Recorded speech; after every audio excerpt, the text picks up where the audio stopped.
All right, here we go. 3, 2, 1.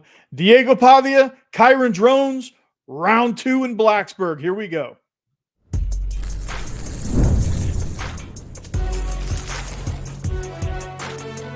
You are Locked On College Crossover, part of the Locked On Podcast Network. Your team every day. Hey, what's up, everybody? It is a Locked On College Crossover, Locked On Vandy, Locked On SEC. I'm Corey Burton, your host from Locked On Vandy. Joining me is the man, the myth, the legend, Alex Donno, host of Locked On ACC and Locked On Cane. So you can check him out in both of those places. Alex, what's good, man? I'm doing well, and it's good to be on with you talking Virginia Tech, because me and Virginia Tech go way back. Being a longtime Miami guy, I used to watch Virginia Tech in the Big East, the yearly matchups there with Miami, during the glory days of Frank Beamer, and of course been watching Virginia Tech in the ACC for many years. It's certainly not the same Virginia Tech I used to watch, but they do have some talent, Corey.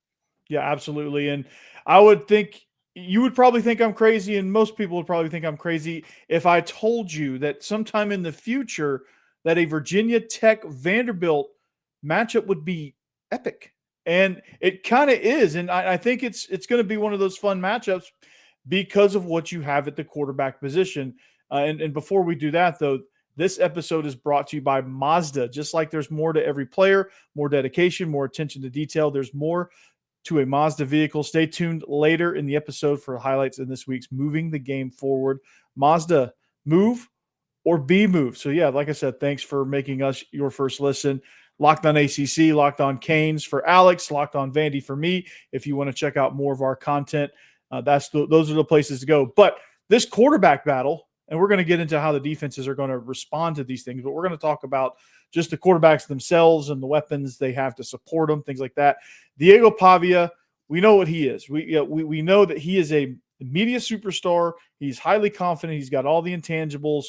But I want to know more about Kyron Drones here, okay? I want to know, and watching him in the South Carolina game, it left me kind of on a roller coaster because, like, he would make some great throws, then he'd make some not so great throws, and then also some boneheaded decisions. So, like, I feel like, to me, when I watch him, I feel like I'm just nervous watching him try to make decisions back there in the pocket. What is it about Kyron Drones that really drives this team? What is it about Kyron Drones? What are we going to expect in their home opener? Well, what you described is the Kyron Drones experience. He's one of the most frustrating quarterbacks to watch because I know the talent is there. And this is a guy who has the same private quarterbacks coach with Cam Ward, who's his cousin, and Shedeur Sanders. And he goes toe-to-toe with those guys in Texas and in Florida when they do their private training sessions.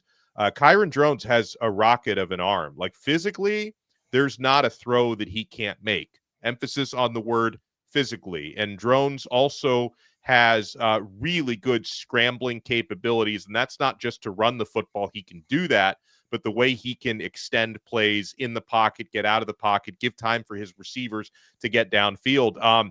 Something I would always be concerned going into a matchup against Kyron Drones, because if you get him on his best night, Drones is capable of making jaw-dropping plays, and I'll talk more about his receivers in a second because he's got some really good ones. But you also described the downsides. The reason why Drones has been so frustrating to cover, now his third year as the starter at Virginia Tech, is his decision-making. I think sometimes he gets so aggressive. Like, he threw 2 interceptions against South Carolina. The first of those I thought was especially appalling. Basically threw it into triple coverage in the end zone. They were driving towards the red zone, so that, derailed a great drive. Ironically, they ended up getting a safety, their defense, a couple plays later. So they did get some points out of it, I guess. But, that was a really unfortunate decision. And I think sometimes he's going to make those because he can count on his physical abilities to thread the needle. And, sometimes he would rather take the chance than throw the football away or take the check down. Another thing that I'm going to be watching all season long with Drones at Virginia Tech is I don't really think that his new offensive coordinator, they got 2 new coordinators in Blacksburg. I don't think Philip Montgomery's offense is necessarily the best fit for Kyron Drones, because his MO, Montgomery, is more accuracy, quick release, which is not really Drones' hallmark. Drones' hallmark is, again, dual threat capability, really attacking downfield. He's got a rocket for an arm. So we'll have to see how much, I guess, Montgomery can sort of adapt, his playbook and his play calling to fit Drones' strength. Didn't seem to go that well against South Carolina. Maybe it goes better for him against Vanderbilt this week. Well, talk to me about those receivers. Now, who's he throwing to? Now, I know Virginia Tech had trouble adjusting against South Carolina. They never really did. So talk to me about the weapons and how they're going to incorporate them moving forward. So when you look at Virginia Tech's receiving core, you see a lot of size, a lot of physicality, and they have 3, if not 4 receivers who can go up and grab 50-50 balls, which now that part of it, maybe not schematically, maybe Drones is not the best fit for this offense, but with his receiver personnel, I think it's a good fit because he can throw up those 50-50 balls and his receivers can make plays. So we're looking at the top guys for me are the Greens, no relation to one another. Donovan Green, who's 6'3", Aiden Green, who's 6'2", Isaiah Spencer, Cameron Selden are both over 6 foot. They also have a tall tight end, Benji Gosnell, who's 6'5". So to me, if you're going up, and you are going up, of course, against this Virginia Tech offense, I worry a little bit less about their running game this year than I did last year. Thankfully for Vanderbilt, Bashal Tutin is not running through that tunnel this year. But in terms of the passing game,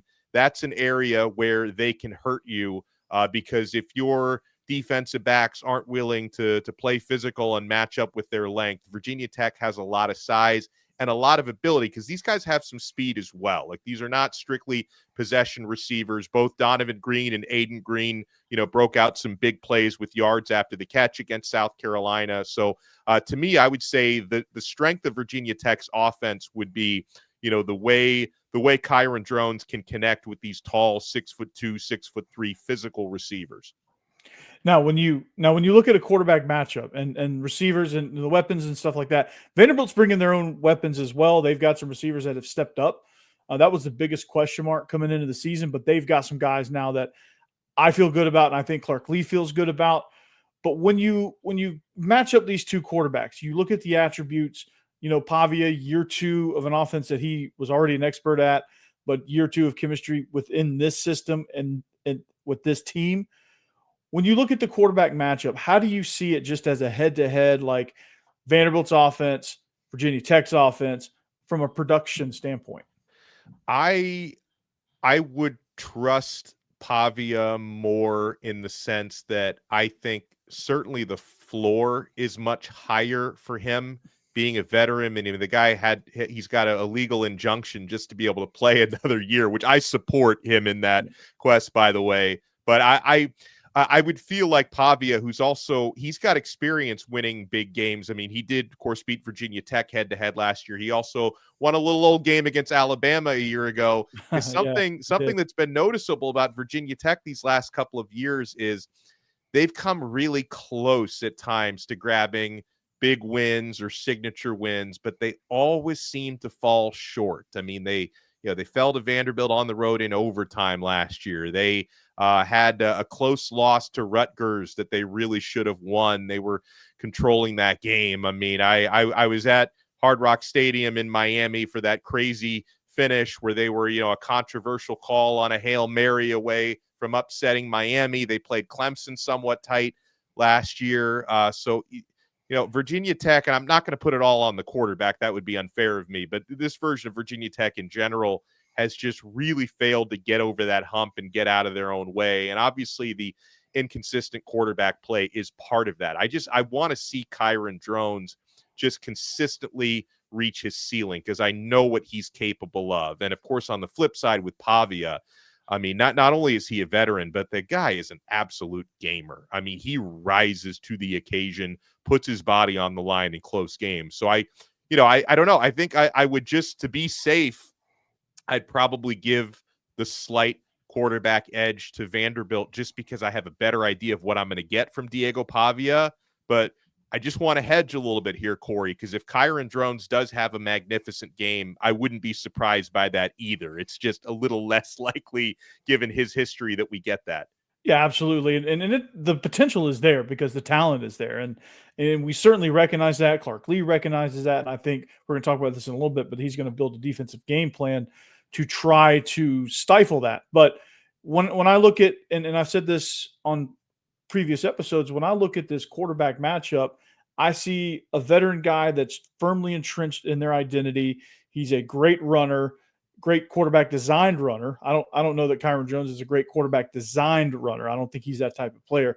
He's kind of more of a sit back, scramble, makes him, he wants to throw the ball down the field. He wants to push it vertically. So as a vertical threat quarterback, that scares me because they are so good at pushing the ball down the field that really puts pressure on your corners, that puts pressure on your secondary, and it also puts pressure on your defensive front to try to find ways to disrupt that rhythm. So for the quarterback matchups, things like that, I think for Vanderbilt, they're going to have to, again, control the ball. They're going to have to try to eat up those chunk yardage, be a little bit more explosive than they were last year in order to, if they get in front, it will allow them to not allow Virginia Tech to get back into the game like they did a year ago.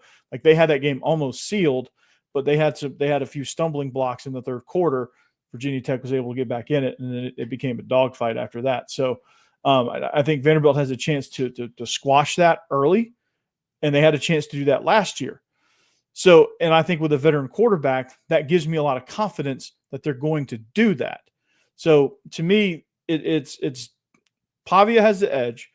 Drones has the potential. Drones could take over if he wanted to. It's like this, it's like a roller coaster. So it just scares me. But speaking of defenses, speaking of game plans, how do you stop these quarterbacks? How's Virginia Tech going to plan to stop Pavia? How's Vanderbilt going to plan to stop Drones? We're going to talk about that right after this. I want to first tell you about Upside. Alex, are you still paying full price for gas? I'm not, thanks to Upside. Absolutely. And stop leaving money behind. Get real cash back every time you fill up with the free Upside app. Simply download the free Upside app in the App Store or Google Play right now and start earning cash at the pump today. This is an amazing opportunity, man. Just use that promo code football. You get an extra 25 cents back per gallon on your first fill up. You could make up to $300 a year just from buying the gas you already needed. What could you do with $300? I would probably go see like 10 movies and go fishing, eat out somewhere. It's a lot of money to have laying around, man. I know. And it's just for going to fill up your car. At first, I thought it was too good to be true, but it's totally legit. Real people are getting paid just to make their daily commute, and you can too. Plus, you can cash out anytime to your bank account, PayPal, or an e-gift card for Amazon and other brands. So don't let this offer drive on by. Download the free Upside app now using my limited time promo code football for a limited 25 cent per gallon bonus. That's promo code football. Disclaimer, this offers vary by user and location. Go to upside.com for terms and conditions.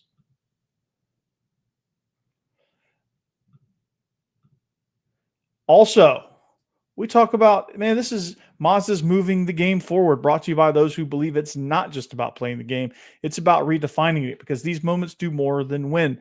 They push what's possible. They remind us to go that extra yard, shift into the extra gear, and keep moving the game forward. So the game that you watched, Miami versus Notre Dame, a clutch play, breakout performance. Like what was the play in that game?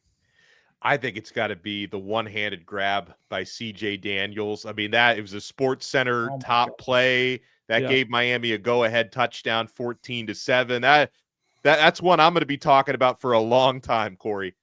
Absolutely, man. That play fired me up, man, and I think that play kind of gave Miami the edge. So, very, very good, man. And they had that mindset, like going for it no matter what, or even in post-game interview that had a positive outlook. Man, it's when you follow what moves you, the unexpected is only the beginning. And just like there's more money, or there's more to every highlight, there's more to a Mazda vehicle. Mazda, move and be moved.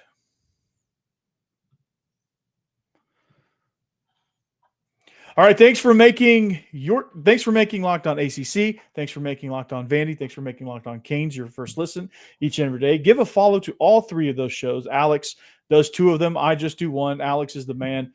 I only hope to be as great as Alex Donno doing those two shows. But anyway, we talked about the quarterback battle, right? We talked about how special they are, how special the weapons are, how just a veteran-laden team, experience-laden team Vanderbilt is, how dynamic Virginia Tech can be. Like, something's got to give here.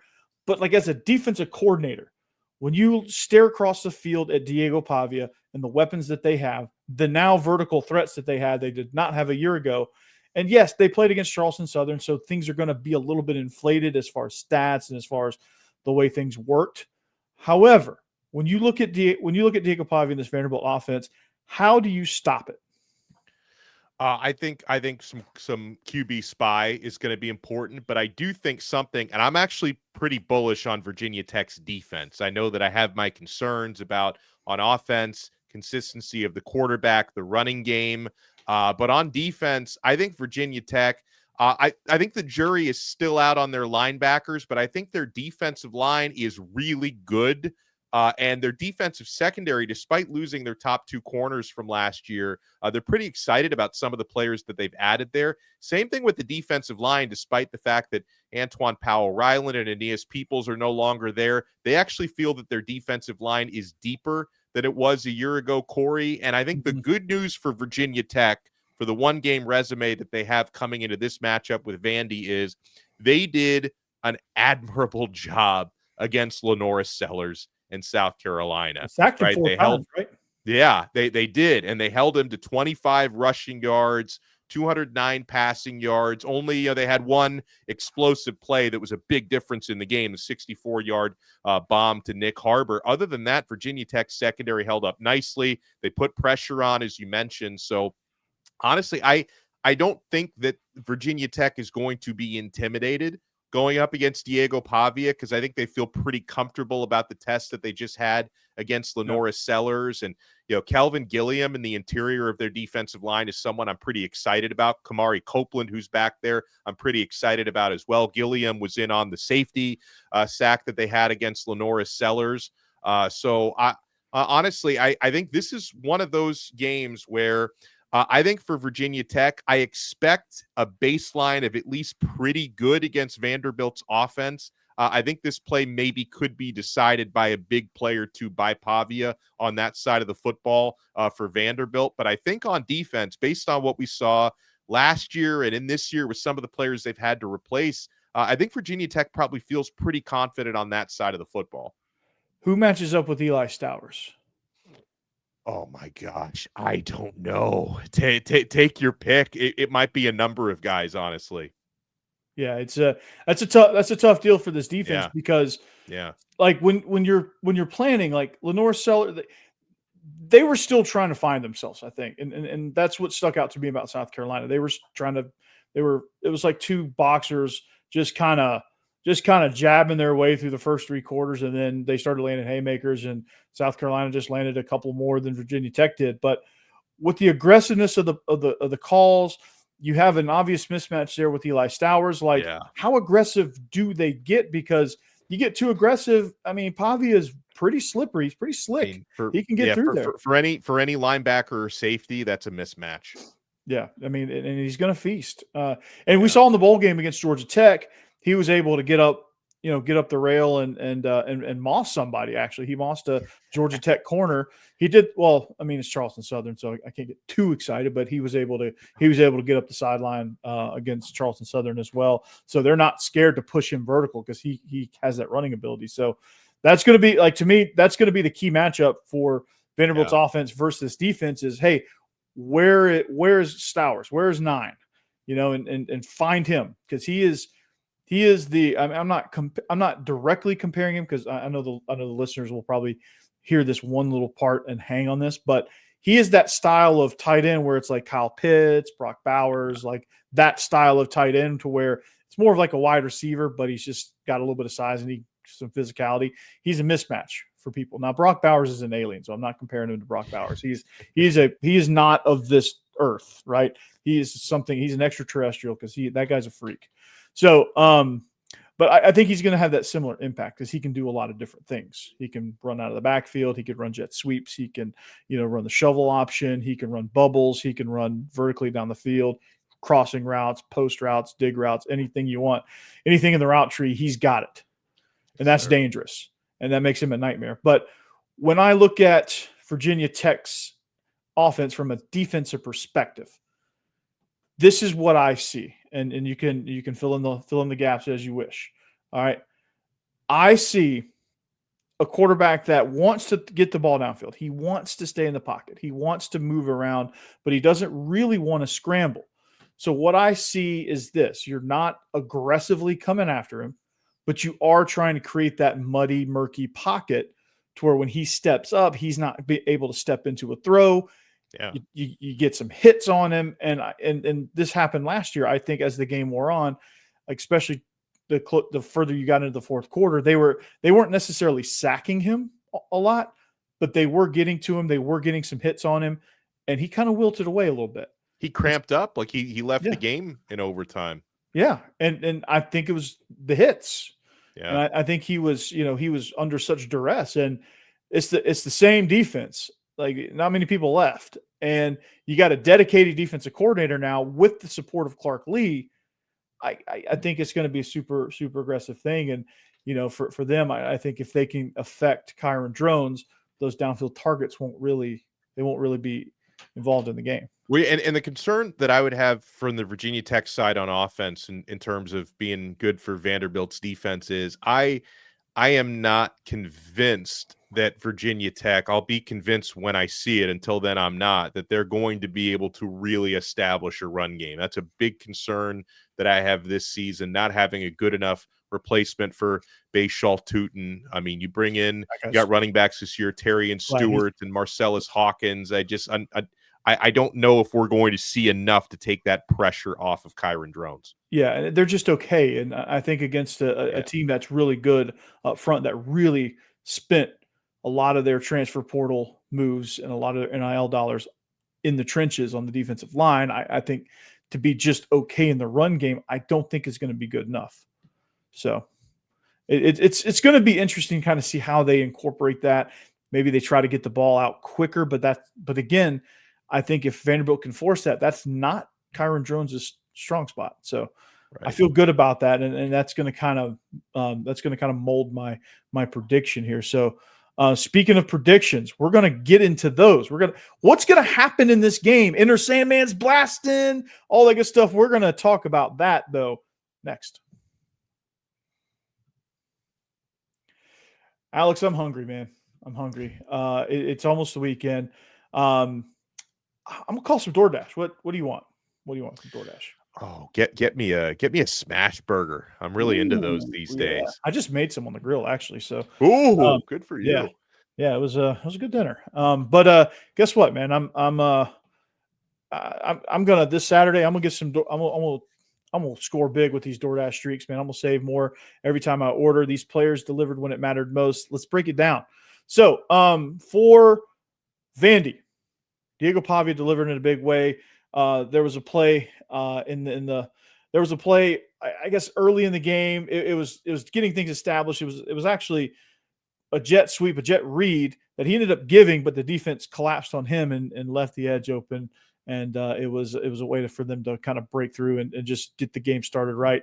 And the pressure was on, man. Pavia just came through, no hesitation, no delay. He just got it. And if you've been watching week after week, this performance wasn't a fluke. Diego Pavia is on a streak.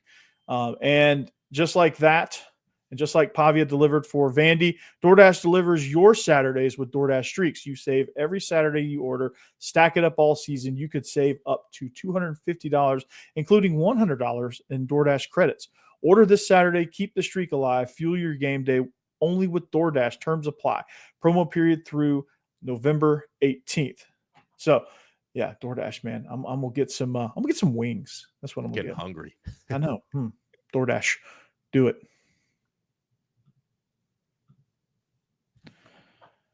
All right, we're wrapping up this Locked On College crossover. Make sure you subscribe. Do it right now. Go to Locked On ACC, subscribe. Go to Locked On Canes, subscribe. And then, of course, go on to Locked On Vandy and subscribe. All good content, lots of great content across the family of Locked On podcasts in every conference across the country. So you're going to get great content no matter what you turn on this Locked On network. So, Alex Donno, we're wrapping up the show here. It's time to make some predictions. Inner Sandman's blasting. What do you think? You know, I think Brent Pry needs this win so badly because he is, we've talked about this a lot on Locked On ACC. I think he's probably the ACC coach on the hottest seat this year, especially since Mike Norvell just got himself the type of win that cools your seat off quite a bit with that Florida State victory against Alabama. Yeah, and you mentioned Enter Sandman, which of course is one of the great home field traditions there at Lane Stadium. There's something different about playing in Blacksburg at night. If you play there at noon or 3:30, it's maybe not the greatest home field advantage of the world, but there's something about when the sun goes down in Blacksburg. I've been there a couple of times for games, and it's just different. I'm going to pick Virginia Tech to win this game. I'm going to say by a point. I'm going to say 24-23. But it's contingent on a couple of factors, Corey, because I want to make a couple things clear on my prediction. And obviously, number one, I expect that environment to be rocking. I don't think there's a lot separating these teams. In fact, Virginia Tech is only a 1.5 favorite at home, which basically tells you it's kind of a pick 'em game, or maybe Vanderbilt should be favored if it was on a neutral site, but it's not on a neutral site. And then, we know the conditions. Kyron Drones needs to keep it maybe just to 1 interception in this game or 0 interceptions if we could be so greedy. But here's my key for Virginia Tech. No knuckleheaded special teams mistakes.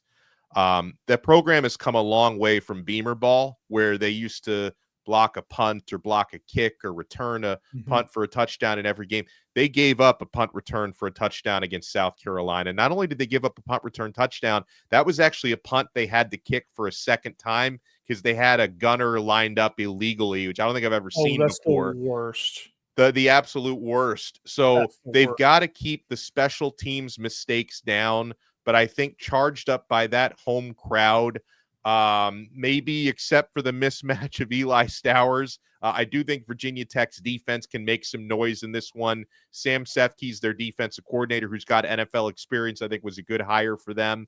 I can see Virginia Tech edging this one out, but I think this is going to be a bloody defensive struggle for most of the game. I think it's going to be really dicey and really close. Yeah, I think it's going to be, I think you're exactly right. I think this is going to be a line of scrimmage game. And with Vanderbilt's rebuilt lines of scrimmage on both sides of the ball, in the run game, especially on offense, that offensive line they're a bunch of bulldozers. I think that's where the game's going to be won. And to me, I feel like Vanderbilt has the edge there. They have the edge at quarterback, and I think that's going to be the difference. The contingent on the fact that they don't let Inner Sandman and the rage that goes with that bother them, because they've played in Tiger Stadium, they've played in all these SEC environments, and all these raucous environments, but like it's still a different atmosphere no matter how you slice it and dice it, and it can get to you if you let it. But I think, and they've been blasting Inner Sandman all week long at practices. I mean, they treat it like Rocky Top around here. Like when you practice with Rocky Top, you blare it all week because that's all they play at Tennessee. And with Inner Sandman, like we want them to hate Inner Sandman before they walk in. So they hear that and they're just like, oh, and it just gets them fired up. So if they can manage that environment, if they can manage the early onslaught, because this team's going to be juiced up. It's their home opener. The crowd's going to be in a frenzy. If they can withstand that, start fast and focused, I think they end up winning this game. Last year, obviously, it was a home road game, essentially. So they did have a little bit of crowd noise they had to contend with. It was like stadium renovations or something last year. Those are finished, by the way. But I always say Vanderbilt plays 12 road games a year.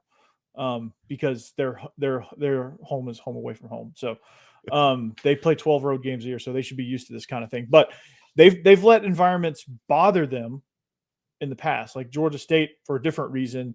I think it was probably just like too quiet, or it was just a weird environment, a weird game, and they lost it. But they went to Auburn and beat Auburn, and that's never an easy place to win. They started fast against LSU, but they just wilted because they have no depth. They have better depth this year. So if they can withstand that hostile environment, if they can withstand the Inner Sandman, the crowd that's like, going crazy and all that that's surrounding this game, I think they have the capability, and I think they will end up controlling the line of scrimmage. And I think they will find Eli Stowers early and often. I think that matchup will be too much for Virginia Tech. I think Kyron Drones is going to make his share of plays, but it's not going to be enough. Martell Height is a great punt returner. Maybe he takes one back on them. That would be nice if they could get a big play in special teams. And I think your score was 24-23. Yeah. I say 27-23. Vanderbilt. That's going to be my final there. I think you're going to get Brock Taylor, the Brocket launcher. He's going to kick one. He's going to kick an insurance field goal late in the fourth quarter, and they're going to ice it. That's how I see it going. So I think we can agree it's going to be close and it's going to be fun. It's going to be a fun one. It's going to be bloody. It's going to be physical. It's going to be an atmosphere. I can tell you that much. Well, Alex, thanks for joining me, man. It's always a pleasure. And anytime we can get a Vanderbilt versus ACC matchup, you're my first call, and we're gonna run this thing back. So for Alex Donno, make sure Locked On ACC, Locked On Canes. He's gonna have a fun week, or he's already had a fun week. You should join in on that. Miami's gonna have a special season. I can feel it. They get a big win like that, I think that's going to catapult them. And then, Locked On Vandy for me. Follow that at Locked On Vandy on all social media platforms. Where can they follow you, like on social, Alex? Yeah, follow me on X at Alex Donno. Donno spelled Donno. I'm also on. I try to use TikTok. I'm 40, but I pretend I'm 20, and I go on TikTok. I think it's at Alex Donno on TikTok, and Instagram at Alex Donno Miami. Those are the best places to find me on social. Absolutely. And at Locked On Vandy on all socials, at Coach Burton 36 on X if you want my personal account. And we'll run it back. We'll see what it's like Saturday, and we'll come back with you with a reaction show one way or the other on the Locked On Vandy side. I don't know what you have coming up the rest of this week, but regardless of what it is, check it out. Do yourself a favor. If you're missing out, you're truly missing out. So for Alex Donno, I'm Corey Burton. This has been a Locked On College crossover. We'll see you back here next time, covering your team every day. Thanks for listening. Peace.